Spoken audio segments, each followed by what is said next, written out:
Okay, let's dive deep. But maybe not where you'd expect. Forget the latest consoles for a minute. Yeah, we're going way back, early 2000s, button phones. Exactly. Mm. Physical keypads, tiny screens, and we're looking at a game that, well, based on our sources, feels like it shouldn't have even existed back then. A really constrained environment, technically speaking. Phones that make today's tech look like science fiction. For sure. And we've got some interesting material for this, some old dev notes. A listing from a site called Foken EKY, one of those classic mobile game Yeah, archives. I remember sites like that. And a transcript from a YouTube channel, Java Mobile Games Mayushu. All pointing to one game, Prehistoric Tribes. Right. Published by THQ, the YouTube source pins it around 2008. And our mission here, for you listening, is to dig into this claim that keeps popping up. Yeah. That Prehistoric Tribes was, like, decades ahead of its time, ahead of the platform it was on. Maybe even holding lessons for game design now, which is a pretty gold statement for a J2ME game. It really is. It feels paradoxical, doesn't it? Mm. How could a game on one of those old Nokias or Sony Ericssons, no touchscreen, just buttons, how could it possibly have real-time strategy, resource management, a village sim, and deep AI? Yeah, on hardware like that, it felt, well, the dev notes basically say it felt impossible. That's the hook. Absolutely. So let's set the scene properly. Early to mid-2000s button phones. We're talking models like the Sony Ericsson K800i, Nokia 72230. PhoneQI even lists compatibility with things like the Nokia C102 or X202, even a 3G version of the 3310 later on. Phones we think of as basic now. Tiny screens that PhoneQI listing mentions, 240 by 320 pixels. Very small canvas, and input was just the directional pad and number keys. Clunky, really. And the platform itself, J2ME Java 2 Micro Edition. It meant serious limitations. No, brutal limit. Game sizes in kilobytes, not megabytes or gigabytes. That PhoneKey source lists Prehistoric Tribes at 482 KB for one version. Less than half a meg. Think about that. No powerful processors, barely any RAM to speak of. Trying to do anything complex was a huge challenge. Most J2ME games were, puzzle games, snake clones, very simple arcade stuff. Basic RPGs, maybe? Because that's what seemed feasible. Anything more ambitious, well, it was tough. And yet, here comes Prehistoric Tribes, a J2ME strategy game, apparently a follow-up to Prehistoric Fun Park. Okay. The basic idea sounds kind of standard at first glance. Build your tribe's village. Start with a few villagers. Right, assign them tasks, get food, wood, stone, that kind of thing. Hunt, fish, maybe cook. Exactly, but then the sources start describing it differently. Not just strategy, but a god game. Like Populous or something, where you're overseeing a whole little society. Yeah, and then also describing it as a living ecosystem. That's where it gets interesting. Okay, now I'm intrigued. What makes it living? This is the core of the ahead of its time argument. Hmm. The villagers weren't just little worker drones you pointed and clicked, so to speak. They weren't just units. No, they were AI-driven. They acted on their own based on needs. If they were hungry, they'd find food or hunt. Tired, they'd sleep. Exhausted, they'd rest. So basic survival stuff was automated by the AI. That's already pretty advanced for J2ME. But it went further. This is what the dev notes really emphasize. They had non-essential behaviors too. Like what? Like they needed fun. They might go to a designated disco area or just chill out in their huts. Seriously, fun is a stat on a button phone game. Apparently. And when they weren't working, they wouldn't just stand still. They'd wander around, gather flowers, even just stop and chat with each other. The notes say they had minds of their own. Wow, okay. That sounds ambitious. Simulating individual personalities almost. And relationships. Get this. A male villager might gather a flower, give it to a female. They might go into a hut together. Uh-huh. And then a little later, a baby appears. Your tribe grows organically. So reproduction was simulated based on their interactions, not just a build house, spawn unit mechanic. And you could influence it by managing their work-life balance. Less work, maybe more time for socializing. That's fascinating. It sounds like The Sims almost, but decades earlier and on vastly weaker hardware. Right. And their reaction to danger also dynamic. No need to micromanage every fight. If a predator attacks nearby, even non-warrior villagers would rush to help defend. So emergent behavior. They react intelligently to the situation without explicit commands for every little action. That's the idea. Complex stuff happening from simpler rules. Yeah.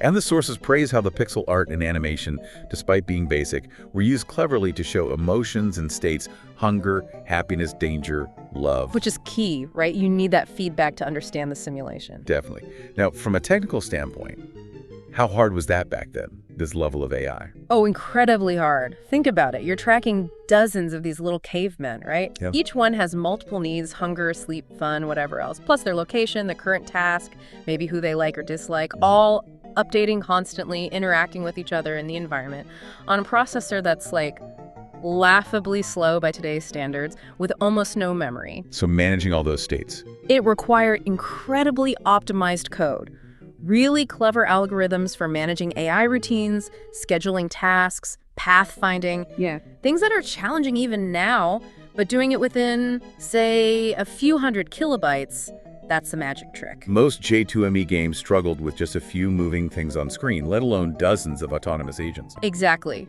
It suggests some really sophisticated simulation engineering was going on under the hood, way beyond the typical fare. And it wasn't just the AI, right? The gameplay had other layers too. Seems like it. The sources mention multiple resource types: food, building materials, weapons. So proper resource management. And a variety of actions for the villagers: harvesting, hunting specific animals, fishing, cooking, even different combat moves, like close versus ranged. Giving you more strategic choice. And village building, not just huts. The sources mention 13 different building types. 13. Wow. Like what? Storage, a chief's hut, obviously, but also things like a kitchen, a gym, even a sandpit is mentioned. Each presumably had a function. A gym and a sandpit. Okay, they were really leaning into the life simulation aspect. Seems so. And you weren't alone. There were enemy tribes. Ah, so external conflict too. Defending your base, maybe attacking theirs? Yeah, both. Defend your village or go on the offensive and try to wipe them out. Apparently there were different mission types as well, adding structure. So it had the core strategy elements, the base building, combat, plus this incredibly deep AI simulation layer. Right. Now let's talk about those comparisons again, because they're pretty wild. Okay. Gameplay in the spirit of Populous and SimCity. Okay, that makes sense for a God Game Village sim. Standard comparison points for the genre, yeah. But then for the AI, the sources compare it to modern indie sims. RimWorld, The Sims. RimWorld. That's known for its complex AI storytelling and emergent events.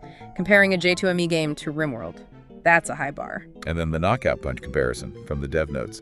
Basically Dwarf Fortress for button phones. Okay, hold on. Dwarf Fortress. The legendarily complex, almost infinitely deep simulation on a button phone. I know. It sounds absurd, but that's the comparison being made.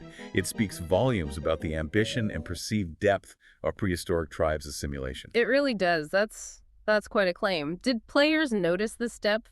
What was the reception like? Well, according to that FunUTY listing, it was received incredibly well. An average rating of 4.9 out of 5. 4.9, that's huge, especially on those old game sites. And a 98% recommendation rate from 81 reviewers. That's almost unanimous praise. Wow. So people did appreciate it. Yeah, the comments are things like, nice game, very, very fantastic game, the game is amazing. There's one at Tagalog, grabe mang saya naman ito laruin. Basically, wow, this is really fun to play. Simple but clear enthusiasm. And very tellingly, multiple reviews beg of the creators. Please, creator, make the same game also for Android. Ah, so players recognized they had something special and wanted it on newer platforms. That really says something. It does. But despite all this, its technical achievement, the positive reviews, it kind of vanished. Yeah, but the sources say it got buried under the wave of Snake clones and simpler mobile RPGs, which happened a lot back then. A real hidden gem, it seems. Lost to time, almost. So let's pull this together. We had this game, Prehistoric Tribes. It's got incredibly complex AI for its time, emergent simulation, deep village management. All crammed onto hardware that frankly feels like it shouldn't have been able to run it at all. Doesn't that make it genuinely pioneering? Maybe even better, in a way, than some modern games that have flashy graphics but lack that systemic depth that prioritize simulation over everything else. I think that's the key insight. What's significant here is achieving that emergent gameplay, that sophisticated AI behavior within such extreme constraints. It shows that innovation isn't solely dependent on having the most powerful hardware. It can come from incredibly clever design, efficient programming, and a real focus on making the game world react and feel alive, even with simple graphics and limited resources. Doing that on J2ME in 2008. That's a remarkable feat of game development. So, for you listening, what's the takeaway from this deep dive?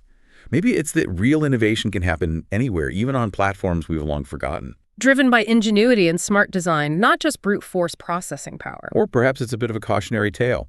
how market forces and, the sheer volume of simpler games can sometimes overshadow something truly unique and technically brilliant. Yeah, how easily gems can get lost. Okay, let's unpack this one last time. Where does this leave us? Well, it leaves me thinking, if this level of simulation, this Dwarf Fortress Lite, was possible in 482 kilobytes back in 2008, what does that say about the potential we sometimes miss today? Focusing maybe too much on visuals over deep interacting systems? Or maybe it just makes you wonder. What else is out there? Exactly. Are there other impossible games hidden away on obscure old platforms just waiting for someone to rediscover them and appreciate how ambitious they really were?